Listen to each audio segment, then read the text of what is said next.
This profit is mine. And so is this.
Before we get to the action, let's state the major improvements on the new Prophet and what distinguishes it from the previous model. The design of the rear block is different. This has to do with the plenum volume. On the P2 it's 70 cubic centimeters, that's more than twice the size of the plenum of the P1, and the new pressure assisted valve, which in my opinion is the major improvement on this rifle. The male Foster fitting is gone. Never used it myself and I definitely won't miss it, as I'm sure neither will most of the other owners of the gun. With the P2 you get the new type of cocking lever, which operates much smoother and doesn't scratch the side plate here. Its new mechanism holds it in place not only when it's closed but also when you pull it back to load your magazine, which was not the case with the P1, and to me that's much more convenient. The good thing is this new lever is actually fitted on the latest versions of the Prophet 1 as well.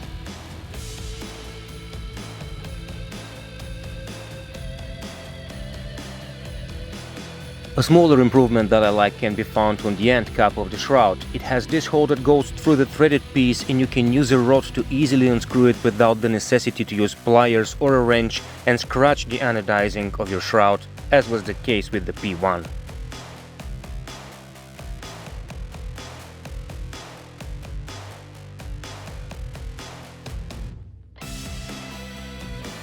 When it comes to barrels, RTI have gone in a new direction in the calibers 22 and 25. The gun comes with the new proprietary RTI barrel, which is optimized for shooting both slugs and pellets. It is slightly tighter in diameter, it has a choke, and it has grooves that are more shallow.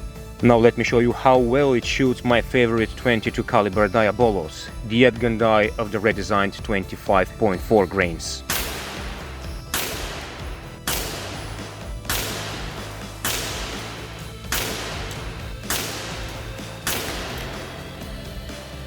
Soon I'll test the gun with slugs and you'll see the results in one of my following videos. There's one thing you should know though.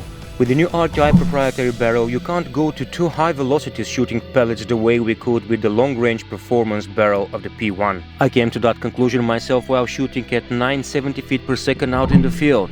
On some shots the 25 grain pellets did destabilize at longer ranges. So don't go crazy with the speed when shooting Diabolos, boys and girls. And last but most certainly not least, let's say a few more words about the new pressure-assisted valve.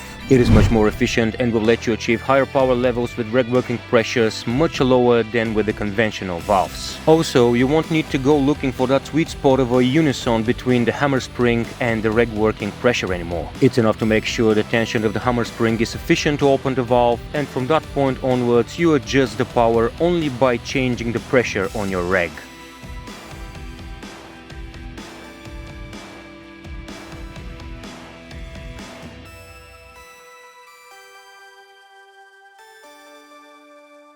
Yeah, the wind is pretty unpleasant today, 70 miles per hour gusting to God knows how much. Yeah, I guess this can give you some idea. 75 yards.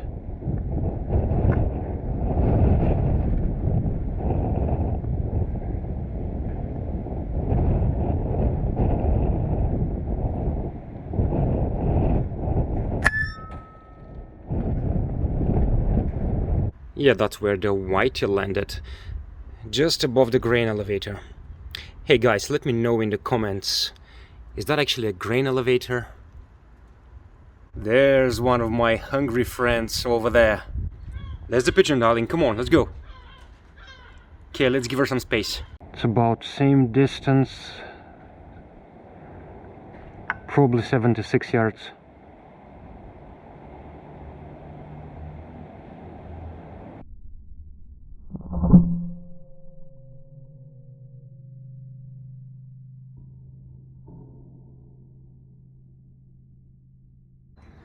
Hello, friend. I really need a cameraman. I just don't have the time to record everything that's going on at my permission when I start shooting. That's 80 yards, and I think it's about time I start adjusting for wind a little. It's coming from the right.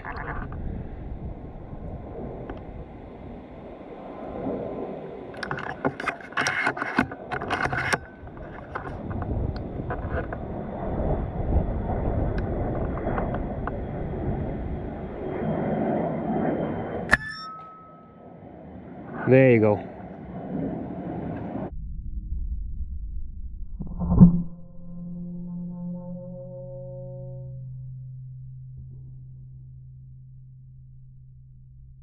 That's a little over 70 yards. Again, adjusting for wind a little. Yeah, did you see that? Did you see? Yeah, that goes for all of you asking why I shot the seagulls. If it lands, I'll shoot it again. What?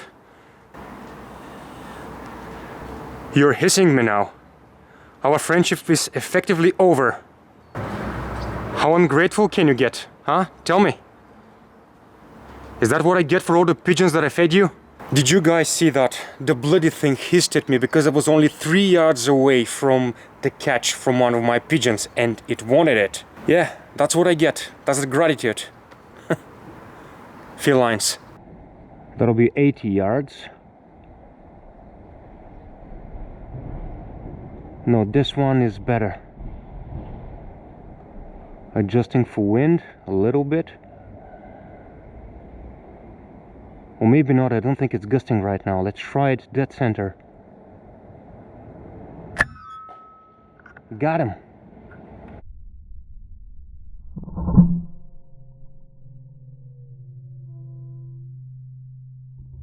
Now I was just about to refill my gun when I spotted these two.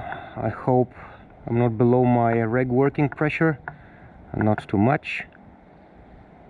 80 yards up there on the railing. Adjust for wind a little bit. Straight down.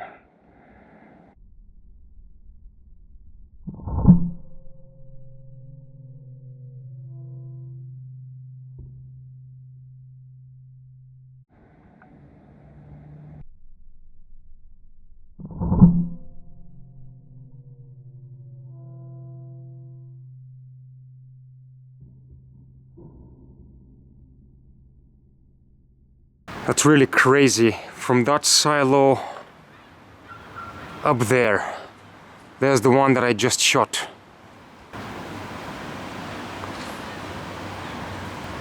Okay, let's quickly finish him off before his buddies abuse him even more.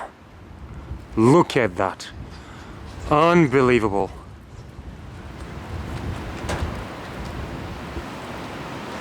Landed right there by the water. Let's finish him.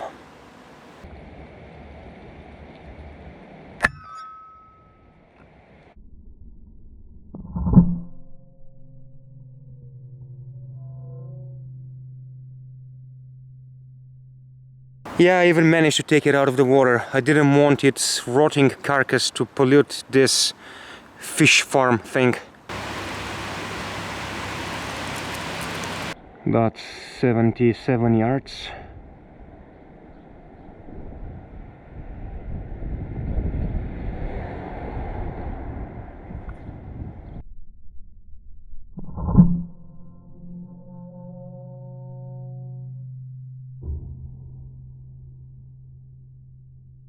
And that right there is 105 yards.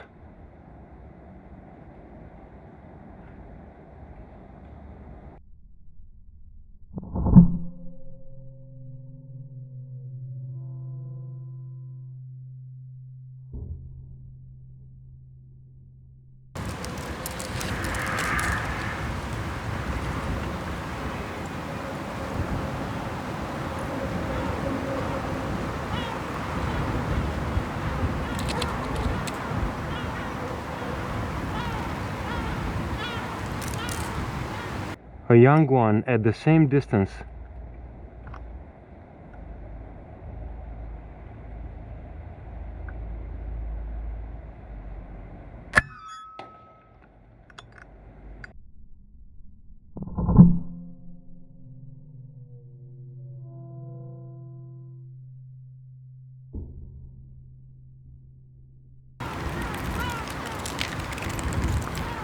The weather is getting crazy again. It can't even decide whether it's going to rain or not. And the wind is very strong.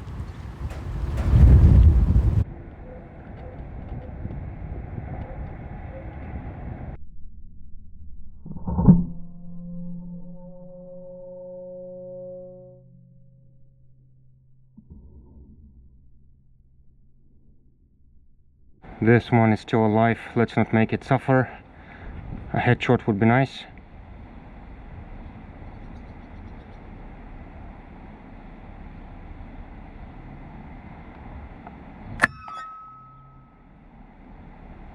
Oh.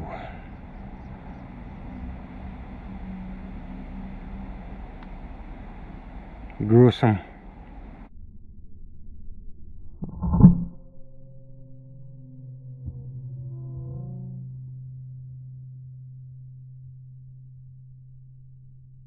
Oh, I just had to take some footage of this guy. It's a woodpecker. It's a very good bird.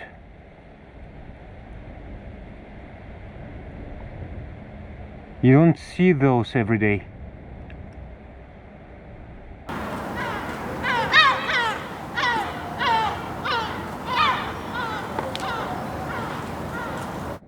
I promised you something, didn't I? If it lands, I'll shoot it again. There you go.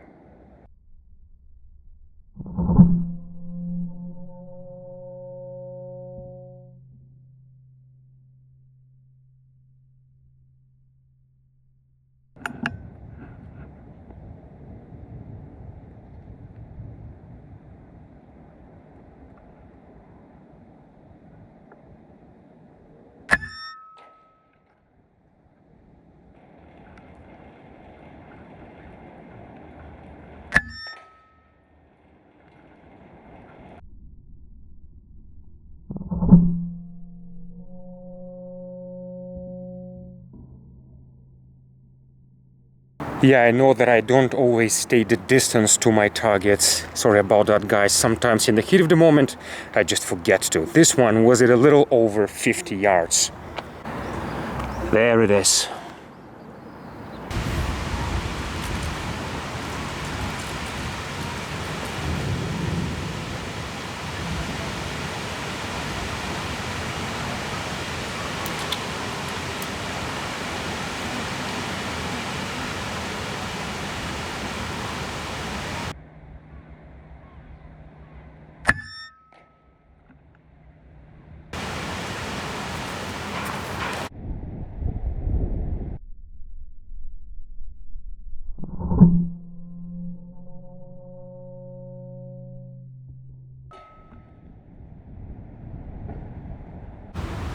I guess there'll be a rainbow too.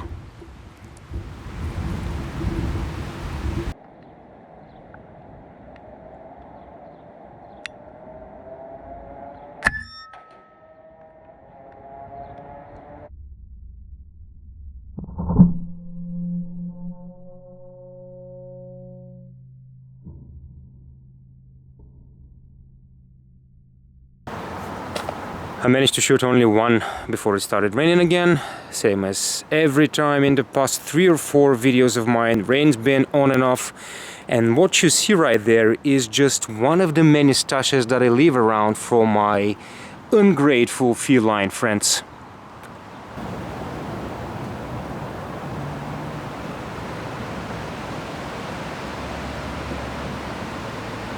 Land so close to me.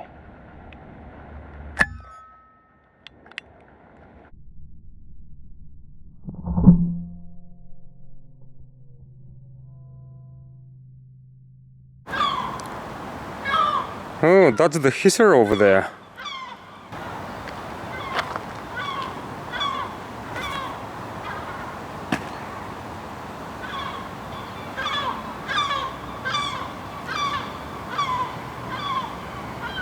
Happy now?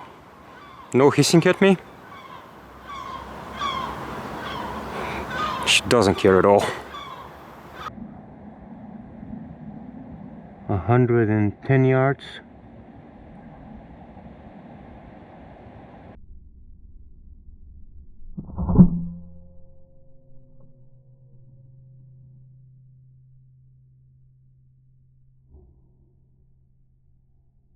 Yeah, this is very close, about 30 yards upward incline. So there's going to be hold under.